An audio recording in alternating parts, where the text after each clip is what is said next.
With a combined box office of over $900 million, it's not surprising that Sony is planning on a third Smurfs movie. However, according to reports, the next Smurfs installment won't have any live action in it and will be completely animated.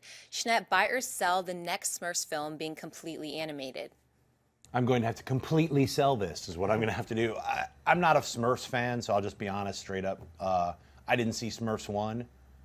And I didn't see Smurfs 2, Electric Boogaloo, or whatever it was called. So to me, to find out, it's like, oh, they're going even cheaper and just making it all CG. Because, I mean, it's like all the characters are already built, so why bother having actors in it? That just costs more money. That's what it feels like to me. It feels like a kind of a cheap way of making a third film. If you're going to make a trilogy, stick with the way you did the first two. The first two had live-action actors interacting with these little tiny avatar blue people. And why not make the third one like that so you have a trilogy that kind of makes sense instead of going, it just feels like one of those straight to DVD cheapo, like, hey, it's Smurfs 3, guys, and everything's weirdly rendered and it just doesn't have the same quality. At least that's what it reads to me when I hear this kind of news. It just reads cheapo, so that's why I'm selling it.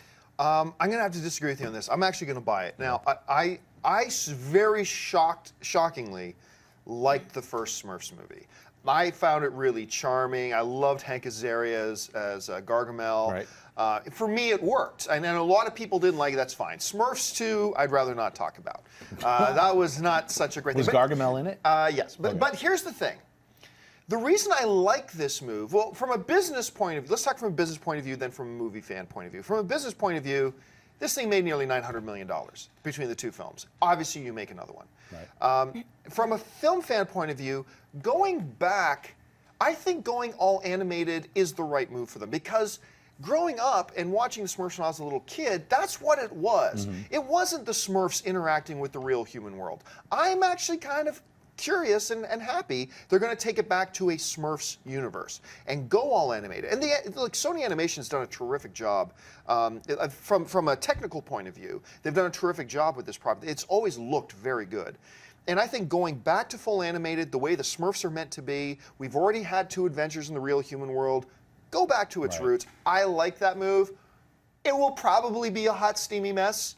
But I'm going to hold out some hope, and yeah, I like the move they're doing. Well, just a side note on that, it does make sense monetarily to do it, but and obviously the main focal group are going to be kids who are watching it, so I don't think they might even care if the first 2 they're real people, and in the third one they're strangely fake looking, all the humans, or maybe they just won't have humans I got a feeling they're not going to go humans at all. I think they're going into the Smurfs world and probably keep it there this time. Well, then yeah, they've got the 3D technology to keep the same character looks, leaves and trees and branches will all look the same, so maybe that makes sense, you know. If you like this video, be sure to give it a thumbs up and don't forget to subscribe to AMC Movie News on YouTube. It's free and a great way to stay updated with all the latest movie news and check out our daily show, AMC Movie Talk. Also, don't forget to check us out on Facebook and Twitter to stay in the loop for our special prizes, giveaways, and contests.